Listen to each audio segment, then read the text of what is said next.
O ayan, nandito na naman tayo sa panibagong araw ng pagluluto ni Ateng ka.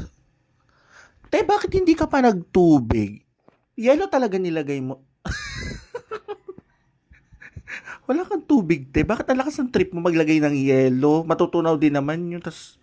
Okay, gumawa siya ng gelatin. Sige, pagbigyan na natin. Sobrang mabula yung gelatin mo, Ateng. Ano na naman yan?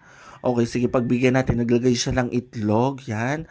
Kakasawin niya ngayon. Ayan. And then, ano yan? May jelly, then itlog ulit. Ba't hindi mo pa sinabay yung... Ano ba? Ayan. Okay, sige. Pagbigyan natin, tapos lumambot na. Nilagay niya sa container. And then, nilagay ng cheese. Tapos, i-steam niya ngayon. Oh. Tapos, okay. So, ngayon, sinet aside niya, kumuha siya ng gelatin. At, syempre, ito na naman yung malalaking mangga natin. Bubuksan na naman niya. Ayan. Okay, tapos tinwist niya. Oh, bongga nga naman. Tapos, oh, bakit laging may yelo yung tubig? Hindi ka ba pwede kumuha na lang ng tubig sa gripo tapos kailangan talaga yelo tapos matutunaw. Ayan na naman siya sa molder niya. Oh. Tapos nilagay, wala naman yung shape. Si ate, ang lakas ng trip. Okay, sige, pagbigyan natin. Oh, yan, naglagay siya ng pandan, mga ingredients. Oh, tinubigan. Siguro si ating natubigan na yung utak ko ano niluluto. Ayan.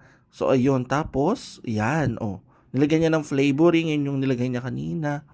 Hinalo-halo niya yung rice. Teka, parang ang dami naman niya. Parang ang tamis nun. Tapos, yan. Oh, bakit may isda? Biglang may isda. Diyos ko, akala ko doon siya yung ginagawa mo. Ba't biglang nagka-isda dyan? Nilagyan ng itlog, hinalo-halo, tapos pinirito?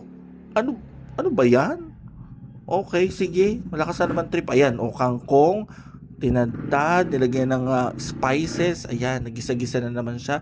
Ginisa ang kangkong. Yan, mukhang tama na yung process na gagawin niya. Tinubigan. Ano yun? Garlic powder ba yun? Okay, tapos hinalo-halo. Ang dami nangyayari dito. Ang dami niya niluluto. O yan na naman. O yan, sige.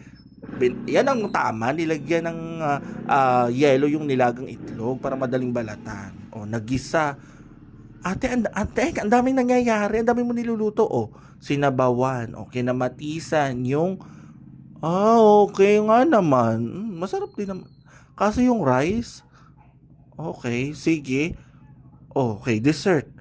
Hindi ko rin maintindihan yung mga taste. Pero sige, masarap naman siguro yan. Ayan, siguro nagtitimpla siya ng juice.